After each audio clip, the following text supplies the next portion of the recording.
Salut à tous, bienvenue sur le plateau du grand débat du web. Déjà le numéro 64 avec deux sujets d'actualité que je vous donne tout de suite. On parlera d'Internet, c'est étonnant dans le grand débat du web. Internet a-t-il tué le journalisme? C'est une vraie question qui a été posée dans un article récent des Inrock et ça m'a donné envie de lancer un petit débat là-dessus parce qu'il y a des choses à dire à la base d'une étude. On parlera également d'une start-up sans chef. Il n'y en a pas qu'une, il y en a une française, mais il y en a plusieurs dans le monde évidemment. Est-ce que ça peut marcher? Il faut croire que oui, dans certains cas. Et puis, on invite aujourd'hui Maxime Barbier de Minute Buzz. Salut Maxime. Salut. Bienvenue ici. Ça fait un petit moment que je voulais que tu viennes ici. On avait parlé de Minute Buzz il y a quelques mois pour dire que Minute Buzz faisait le sacrilège absolu de fermer son site pour partir en 100% social. C'était quand ça? C'était en mois d'octobre. C'était le 1er octobre. Ouais. Et 2016. pendant ce temps-là, en fait, on ne savait pas exactement ce qui allait se passer avec TF1, mais depuis, c'est bien réalisé avec TF1. Tout à fait. Donc il y a de la visibilité sur à la fois le rachat par TF1 et puis sur ces 6 mois d'activité 100% sociale en fait. Bien sûr. C'est quoi les chiffres clés de Minute Buzz? Les chiffres clés, c'est 2,1 milliards de vidéos vues l'année dernière. Et on est passé de 1 à 10 millions de personnes qui nous suivent sur les plateformes. Et on touche en moyenne 8 à 9 millions de personnes par jour maintenant. Ah, je vous aurais donné plus que ça en vidéo, parce que par rapport à Digital Business Tools, c'est pas grand-chose en fait, 2 milliards et demi. Ouais. Ouais, On ne rigole pas, Sharon. Bonjour, Sharon. Bonjour. Ça va? Startup for Kids. Startup for Kids va très bien. Ouais. Pas mal d'événements. Bon, il y avait un tour récemment, ça s'est bien passé? Super. Bon, c'est génial. Il y en a régulièrement de toute façon. Il y en a régulièrement. Prochain en juin. Le prochain, on aura l'occasion d'en parler. Salut Fred. Salut Bertrand. Toujours la radio le matin? Tous les jours.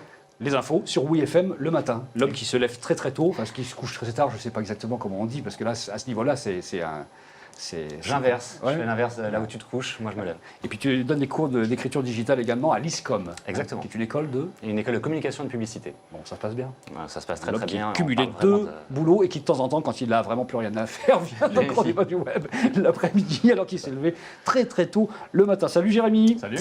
Bon Jérémy, spécialité ronde serviette dans la vie, dans cette émission en tout cas. Voilà. Créateur de Lita, Love is in the Air. Exactement, une application de dating qui mixe l'intelligence artificielle et l'accompagnement des utilisateurs.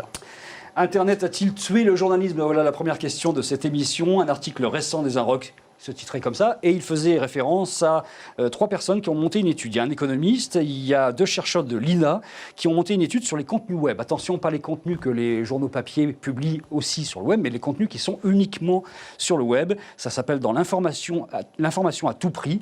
Et dans ce livre-là, cette étude-là, on s'aperçoit que 64% du contenu média publié sur le web serait entièrement copié-collé. C'est sympa. Mais alors, c'est surtout sympa, c'est les temps de réaction. En fait, il faut moins de 25 minutes pour la moitié des articles avant qu'ils ne soient repris d'un site sur un autre. Et en moyenne, c'est 3 heures. Il y a même 25% des articles qui sont republiés très rapidement en 4 minutes. Alors vous allez me dire, il y a l'AFP, l'agence France Presse et des agences évidemment avec des fils d'actualité. Très facile de faire un copier-coller quasiment automatisé, mais il n'y a pas que ça. On copie aussi les uns sur les autres, même quand l'info n'est pas passée par une agence de presse. Les articles originaux, c'est 21% du total. Et c'est une vraie prime aux articles originaux. On s'en rend compte à chaque fois dans l'engagement des internautes. Évidemment, c'est plus rare. Les articles originaux, ça passe moins comme ça dans la masse sur l'ensemble des réseaux. Tiens, on s'adresse aux journalistes. Est-ce que tu savais ça, toi d'ailleurs, non? Qu'il y avait autant de copier-coller très rapide dans votre journaliste? Alors, autant je ne savais pas, mais oui, je savais qu'il y avait beaucoup de copier-coller. Il y a des robots qui sont là pour ça, il y a des sites qui sont spécialisés. C'est pour ça que l'algorithme de Google, de plus en plus, essaie de faire baisser ce type de résultats, et tant mieux. Maintenant, moi, pour répondre à la question de base, je ne crois pas vraiment que Internet soit toujours le fautif. Et même si on regarde la presse papier, il y a toujours eu des choses très très bien. Et puis de la presse de caniveau, comme France Dimanche, Le Nouveau Détective, etc. etc. Quel que soit le support utilisé, que ce soit digital ou pas. Ce qui est nouveau quand même, c'est qu'on avait des rédactions avec des journalistes traditionnels, on va dire, qui sont encartés, 32 000 en France. Et il y a des rédactions numériques avec des gens qui sont moins souvent encartés d'ailleurs et qui ont pour rôle d'être ultra rapides parce qu'il faut évidemment déclencher sur les Google News. Non, mais alors la question, c'est est-ce qu'on peut encore appeler ça du journalisme? C'est-à-dire que lorsque les gens doivent écrire des choses de 6 lignes et doivent publier 8 soi-disant articles par jour, est-ce que c'est du journalisme? Est-ce que c'est l'information? Beaucoup plus que ça aussi. Mais en tout cas, la chose est sûre, c'est qu'il y a des enquêtes qui montrent qu'il y a une raréfaction du métier de journaliste, qui est quasiment une espèce en voie de disparition, notamment aux États-Unis. Je ne sais pas si vous savez combien de journalistes officiels aux États-Unis. Il y en a 32 000 en France, un compte carte. Il y a 6 800 journalistes officiellement aux États-Unis aujourd'hui. Ça a été réduit comme peau de chagrin en fait, parce que finalement les autres n'ont pas le statut de journaliste. Parce qu'aujourd'hui, il y a une forme de journalisme qui est d'être plutôt rédacteur que journaliste. Ouais. Et c'est un peu ça l'effet d'Internet, entre guillemets, et du nombre de médias qui est apparu ces derniers temps. Médias, je le mets vraiment entre guillemets, mais c'est vraiment des gens qui vont à la pioche aux informations sur Internet et qui vont d'abord jamais vérifier leurs C'est du sources. journalisme de desk. Hein, Mais c'est ça, c'est des gens qui, leur métier, c'est de détecter les sujets dont les gens parlent sur les réseaux sociaux ou sur d'autres magazines et de faire un petit papier de 400 mots dessus. Il y a aussi la course à n'importe quelle petite phrase, on l'a vu avec les élections, enfin, la campagne, la petite phrase est reprise instantanément partout. Il faut évidemment mettre un peu de mousse autour Mais de parce ça. que l'objectif, c'est de publier, c'est pas vraiment de faire de l'information, c'est d'avoir une quantité de publications. Maxime, C'est ça. Mais c'est aussi pour ça que dès qu'un homme politique... ah, mais il ne va pas arriver à parler. Excuse-moi, juste un truc. Non, juste un truc, excuse-moi. C'est notamment quand on voit beaucoup ça aux États-Unis, dès que Trump dit la moindre petite phrase, Ouais. il y a 500 articles pondus dans la minute qui arrivent sur Il faut dire que la sur 9 fois sur Google. 10, c'est une grosse connerie, donc ça nécessite aussi des articles derrière. Moi, je vois deux choses là-dedans. C'est la première, c'est que les gens qui publient aussi vite, c'est dans une logique plutôt business, et que maintenant on est sur des médias qui ont besoin d'avoir du trafic pour gagner de l'argent, et c'est drivé plutôt par ça, et ça c'est dommage. Et la deuxième chose, c'est qu'on met le journaliste, c'est une case, mais nous on est créateurs de contenu, et je pense qu'un journaliste c'est quelqu'un qui crée du contenu pour qu'il soit diffusé. C'est juste que maintenant les créateurs de contenu n'ont plus de carte de presse, font de la vidéo ou ont simplement des blogueurs. C'est vrai aussi. Mais ça reste, il y a un nombre de gens qui créent du contenu qui est, je pense, encore plus impressionnant qu'avant. Toi qui fais beaucoup de vidéos avec Minute Buzz, c'est plus difficile évidemment de pomper une vidéo, ça se voit quand même. Ouais, la vidéo a un peu changé le game, comme on dirait, parce qu'on ne peut pas juste copier-coller une vidéo, faut la recréer. Alors évidemment, on peut faire un peu de curation et faire des remontages, mais c'est un métier qui est un peu nouveau. Mais ça reste pour moi d'une sorte de journalisme Oui, c'est une nouvelle autre forme. génération. Je n'ai pas dit que ce n'était pas du journalisme, je dis juste on que n'est ça, pas des journalistes. ça change Pour un tout autant. petit peu.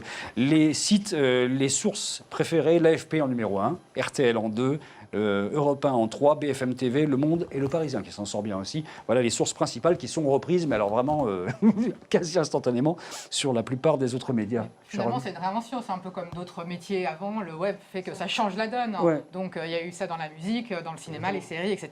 On a un nouveau média, finalement, qui aide à diffuser l'information. Donc, il y a une période de transition. C'est aussi quand même qu'on est, ce que disait Maxime, dans une espèce de course complètement absurde au clic. Et, Justement, c'est ce média qui veut ça, en fait, l'information hein. qui est dans C'est une que course au c'est le clic, ça modèle, donne hein. une masse informe avec la même chose à chaque fois. Quoi. Mais c'est aussi une course au SEO, une course au trafic. Alors je trouve que sur les plateformes, ça a un peu changé la donne et que c'est plutôt le contenu qui est prioritaire versus la rapidité. Nous, on le voit, c'est pas parce qu'on va publier une vidéo dans les 10 premières minutes que ça va faire plus de vues. L'important, c'est que la vidéo soit le plus virale possible et le plus engageante possible. En deux mots, il y a quelque chose qui est très très important, c'est ce que disait Jérémy tout à l'heure, c'est de savoir de sourcer, de savoir quelle est la source et de vérifier la source.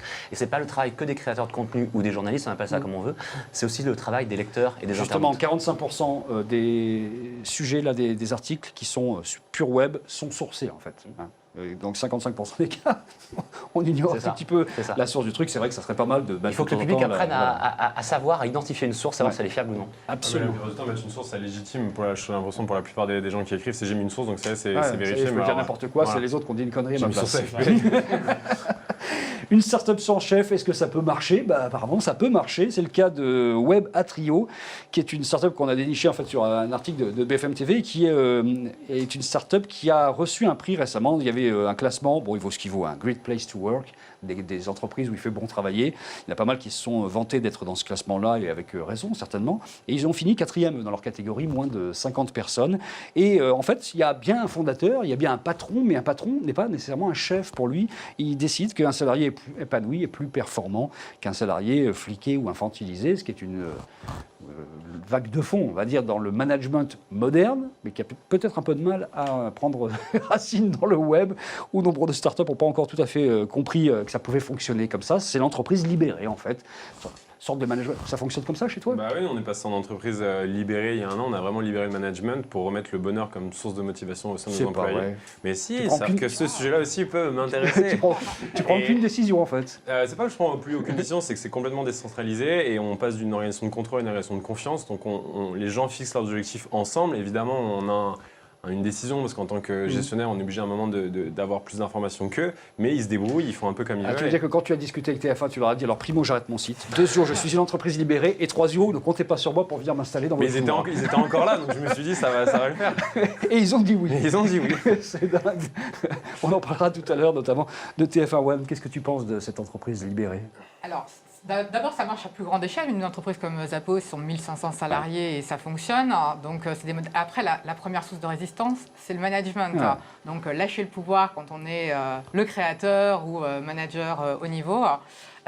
Mais pour faire un parallèle avec l'éducation, c'est les méthodes qu'on promeut à l'école aussi, de dire que responsabiliser les gens, leur donner de l'autonomie, c'est rare dans les startups, on est bien d'accord. C'est malheureusement rare, c'est pas la culture des gens qui créent les startups. Aujourd'hui, ça n'est pas une culture, mais les changements culturels se mettent en place lentement, c'est normal. Là. On est toute une génération qui arrive sur le marché du travail aussi avec les réseaux sociaux et on voit ce qu'il y a ailleurs. Et c'est plus comme nos parents, on disait ton manager, je suis désolé, il est comme ça, tu vas devoir le supporter 30 ans. Nous, on veut autre chose, on veut des projets et on veut aller travailler avec des gens qui nous font plaisir, tout simplement, je pense. Puis, il y a un grand nombre de startups où les dirigeants mettent ça en place ou commencent à mettre ça en place et mettent le bonheur de leurs salariés un peu au centre de leurs préoccupations. Avec le fameux Chief Happiness Officer. Ouais, mais ça commence à fonctionner. Ça commence à fonctionner. Moi, concrètement, je sors d'un grand groupe, d'un gros assureur. Très concrètement, vivant, c'est vivant. Vivant, j'ai survécu. Mais très concrètement, responsabiliser les salariés, c'est pas du tout une demande des salariés. Avoir plus de responsabilités au sein, pour le manager ou pour certains des salariés, c'est pas du tout une demande. C'est hyper loin de leurs préoccupations. On est sur le taux moyen de désengagement, c'est-à-dire des salariés qui considèrent qu'ils en ont rien à foutre de leur entreprise, c'est 70%. Donc il y a 70% des gens qui sont salariés d'une entreprise qui n'en ont strictement rien à foutre et qui viennent que pour le salaire. C'est pas des gens à qui il faut demander de prendre des décisions dans les entreprises. Et si on leur donnait la possibilité de le faire, les quelques grosses boîtes qui ont essayé de faire ça, et j'en ai fait partie, ça marche pas, quoi. Il y a l'exemple de la société Gore-Tex, en fait. William Gore et son fils, non, c'est Bill d'abord, le père, et ensuite le fils William, qui a inventé le Gore-Tex. Et eux, ils ont vraiment un truc complètement entreprise, comme ça, libéré, à grande échelle. Dans la radio, il n'y a que des fous furieux, donc bon, c'est difficile d'avoir une hiérarchie dans le monde de la radio, je sais de quoi je parle. C'est des entreprises libérées, les radios, ou pas? C'est entre les deux. Je pense en tout cas que, pour en revenir à ce que disait Maxime tout à l'heure sur le bonheur, je pense qu'on a la chance d'être dans des métiers où il y a effectivement le bonheur est très important et où les gens peuvent créer, où on leur fait souvent confiance. Maintenant, malgré tout, le coût de la coopérative version 2, je crois que c'est pas encore exactement ce qui existe dans nos métiers. Mais est-ce que vous notez que c'est quand même en train d'arriver ou que ça prend trop de temps à arriver dans les startups? Ça arrive. Ça va arriver tu parles par des gens qui sont des créateurs d'entreprises de ta génération. Ou la génération qui crée des boîtes, maintenant, ils ont entre 20 et 25 et en fait, ils sont déjà dans ce mindset-là, quoi. Ils veulent travailler avec des gens avec qui ils aiment bien, ils veulent travailler dans des bureaux qu'ils aiment bien, ils veulent faire des projets et donc en fait, ça va bouger très très vite, je pense. Et puis, les salariés qui arrivent dans ces boîtes-là, ils ont envie de prendre des responsabilités, de prendre des décisions. C'est aussi les jeunes salariés qui imposent petit à petit ça. C'est la nouvelle génération, mais qui est là, quoi. Ils ont envie de participer, quoi. Bon, ben ça peut marcher alors finalement, une entreprise libérée. Libérer l'entreprise.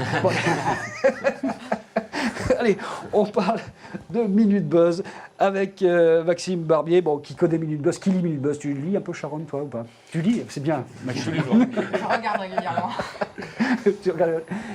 Comment tu définirais Minute Buzz, en fait, toi? Alors, pour être honnête, moi, c'est dans mon fil. Donc je sais que j'ai du Minute Buzz qui apparaît. Comme tout le monde, à peu près, d'ailleurs. Parce que finalement, la vidéo avec du surtitre, je suis en train de faire quelque chose. J'ai toujours Facebook ouvert, je confesse. Donc, je vois mes fils arriver. Et quand il y a une vidéo qui m'intéresse, je m'arrête. Donc voilà, dans mon fil, il y a Minute Buzz. Après, toi, tu connais bien ce genre de vidéos très courtes, en fait, qui sont vraiment ce qu'il faut faire aujourd'hui sur les réseaux sociaux. Avec ou sans le son, la plupart des gens regardent sans le son, donc il faut du texte. Et il faut y aller, quoi. Exactement, mais moi j'ai eu l'occasion de travailler sur un projet comme ça qui malheureusement n'a pas vraiment fonctionné, mais qui était sur la news et comme ça dans des formats comme ça. Exactement ce qu'ils sont en train de faire. Ce que fait Minute Buzz, ce que fait Brut, c'est une superbe réussite aussi.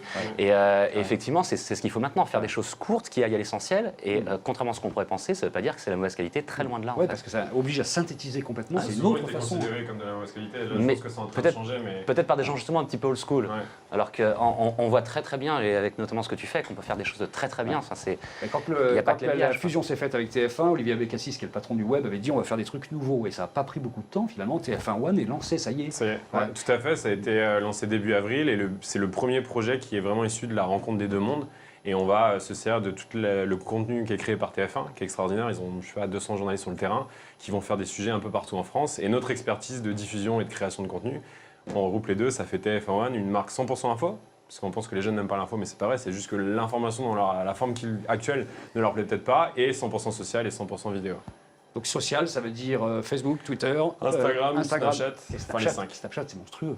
Snapchat, c'est monstrueux. Alors, c'est un peu compliqué parce que Snapchat, vous dit en gros, c'est Discover ou c'est rien. Donc, quand tu es Discover, tu peux faire des choses. Quand tu n'es pas dans Discover, c'est plus compliqué. On se posait la question de savoir si Discover allait marcher pour les grands groupes. Le Monde a re-signé récemment avec Snapchat en disant ça a super bien marché, on continue, on y va. Preuve qu'on peut faire sur Snapchat, qui est un truc vraiment assez coloré, on va dire comme ça, et millennials, on peut faire non, mais de l'information sérieuse si on sait la mettre dans d'autres codes. C'est un peu ça l'idée. Mais on dit toujours l'information sérieuse doit être écrite, ça doit être des longs papiers, etc. Non, c'est l'information, elle est ce qu'elle est. C'est juste qu'il faut s'adapter au format où en fait tu veux la diffuser. Et sur Facebook, c'est plutôt carré, c'est plutôt court. Sur YouTube, c'est plutôt CNM, c'est plutôt long. Mais il n'y a pas de règle en fait. Et il faut qu'on arrête avec ce côté information sérieuse. C'est forcément des journalistes, c'est forcément sur Le Monde et c'est forcément écrit. Quoi. Ouais, c'est marrant, quand on regarde vos vidéos, il y en a dans tous les formats. Alors vraiment tous les formats. Quoi. On est Ça va partout, vraiment... Ah, non, mais, non, mais quand j'ai dit format, c'est format au sens technique du terme. Il y a du carré, il y a du 16 neuvième, il y a du... Ou Instagram Stories qui maintenant a mis une grosse claque à Snapchat, c'est pareil, nous impose à faire du vertical et en fait on y va et c'est génial. Et d'ailleurs c'est même, enfin moi à chaque fois je le dis, on est dans un monde où on demande à des gens de créer du contenu qui disparaît. C'est comme s'il y a 10 ans on disait à un mec, crée une vidéo, vous l'avez tous vu, ok on la supprime. Et en fait ça change, c'est un monde qui va très très vite et c'est ça la force d'un Minute Buzz je pense sur le marché. Est-ce qu'il y a une forte imprégnation du live aujourd'hui dans ce que vous pouvez faire? Parce que c'est quand même le truc dont on parle le plus en vidéo maintenant. Bah ouais, les plateformes vont aller chatouiller un peu les chaînes de télé, donc je pense que le live va être un gros truc. Nous, on déménage là dans quelques semaines avec la création d'un vrai studio vidéo à l'intérieur de nos bureaux, un peu dans cet esprit-là. Et là, on va vraiment accélérer sur la partie live parce qu'en fait, ça donne une interaction avec le public qui est sans égal. Ah, ça, vous allez vous retrouver avec un studio de télé. Tout à fait. Avec aussi chaud qu'ici, la même chose, tout pareil. Des spots partout. Et le type qui connaît bien qui vient en t-shirt alors que les autres ont une veste. Mais voilà, en fait, on tend vers les deux mondes. C'est comme l'histoire avec TF1, elle est belle parce qu'en fait, on a énormément à apprendre d'eux. Bah, déjà, leur puissance, elle est incroyable. Et nous, on crée maintenant des programmes récurrents. On a 50 programmes hebdomadaires qui tournent. On a la météo sur Minute Buzz. Enfin, on s'inspire vraiment des deux mondes. Et je pense que le live et les plateaux télé a un vrai avenir sur le web. Est-ce que vous avez regardé TF1 One ou pas? Ou vous avez regardé ce qui se passe, en fait, ce qui se trame depuis, notamment, on va aussi en dire un mot, que Minute Buzz a lâché son site. Ce qui a fait un buzz énorme là pour le coup, parce qu'on s'est dit, voilà, il faut oser. Quoi. Ça s'est parlé.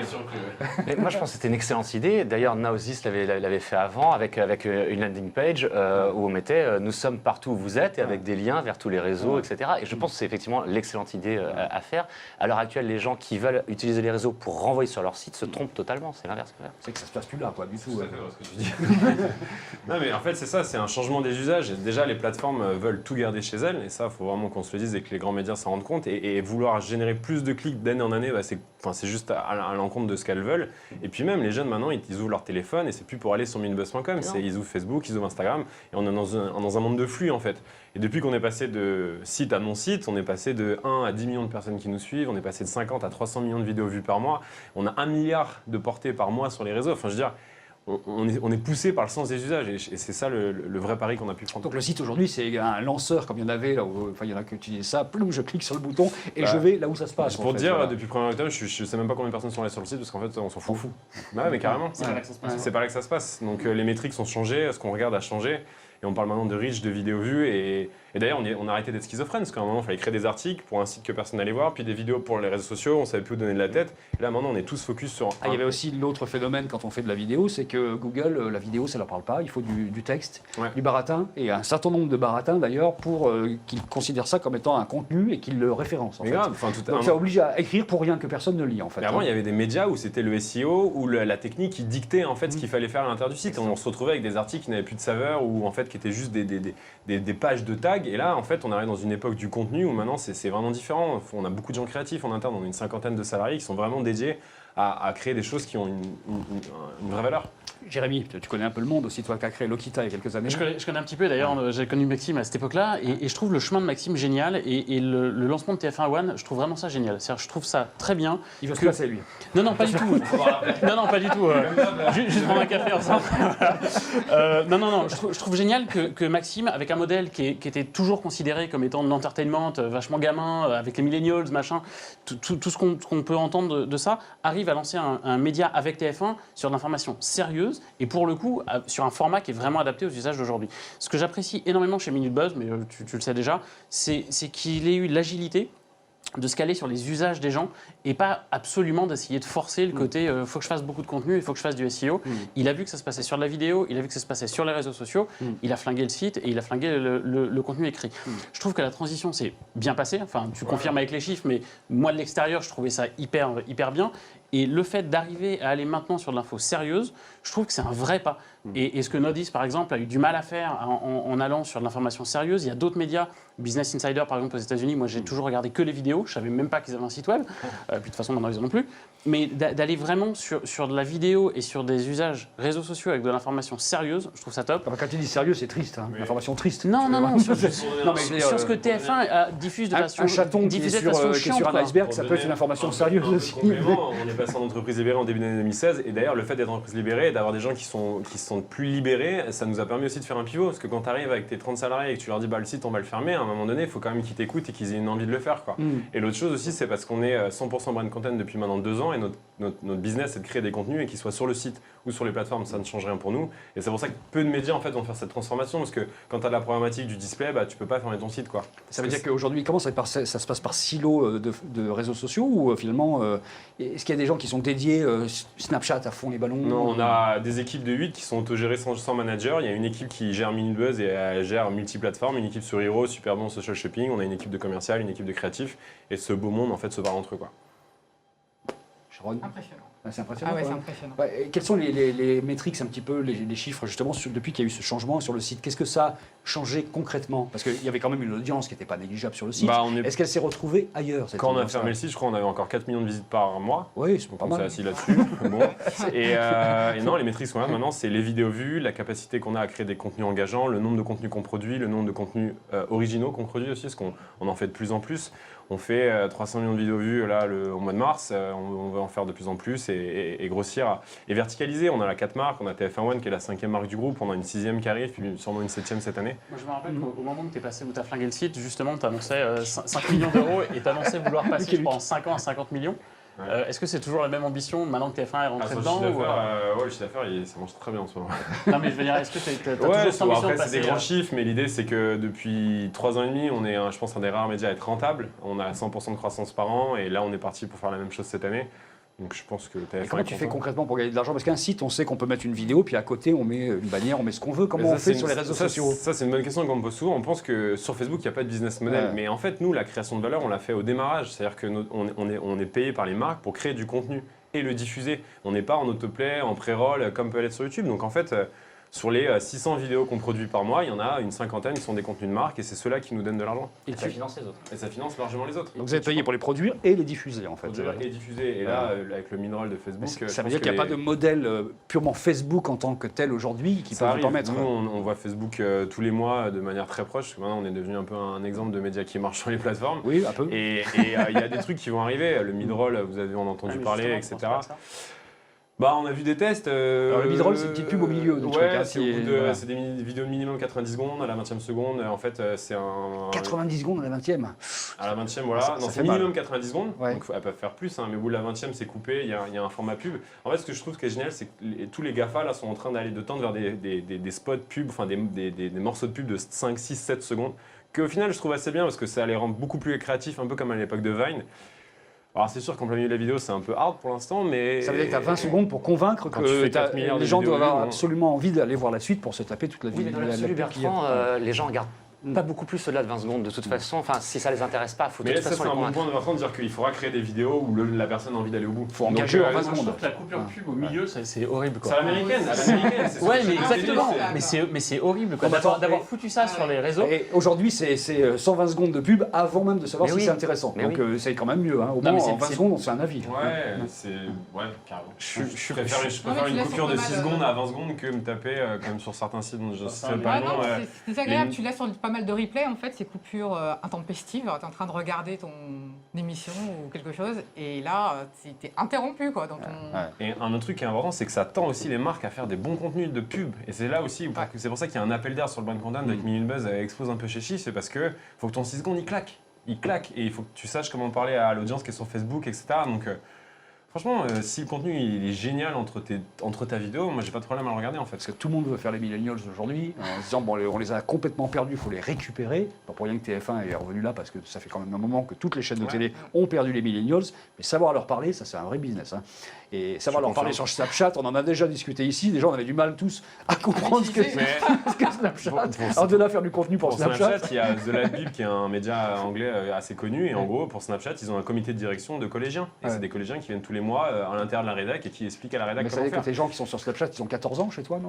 On a un stagiaire de 3e là, qui passe sa journée sur Snapchat. Et le mec le plus doué de la rédaction. En fait, il faut l'écouter. Et c'est toujours la même chose. Il faut arrêter d'être romantique sur des façons de faire. Et il faut apprendre à changer et dire bah voilà, je suis has-been, et je vais m'entourer de gens qui savent faire. Quoi. C'est tous ces shadow comics qu'on entend des grosses boîtes pareil, qui s'entourent de jeunes. Moi, je trouve ça génial. En tout cas, il y a TF1 One qui vient de se lancer là avec des prévisions, j'imagine, qui misent pas mal là-dessus en se disant si on arrive à raccrocher les wagons là-dessus sur cette communauté-là des millennials, tout est permis, on va pouvoir repasser dans une dimension de discussion avec ces gens-là. Donc il y a plein de choses pour vous. Ouais, TF1, c'est un super projet. Déjà, ça permet à TF1 de créer quelque chose de manière beaucoup plus agile, parce qu'en fait, c'est orchestré par nous. Ça donne une seconde vie à un contenu qui est déjà créé, donc ça fait vraiment sens.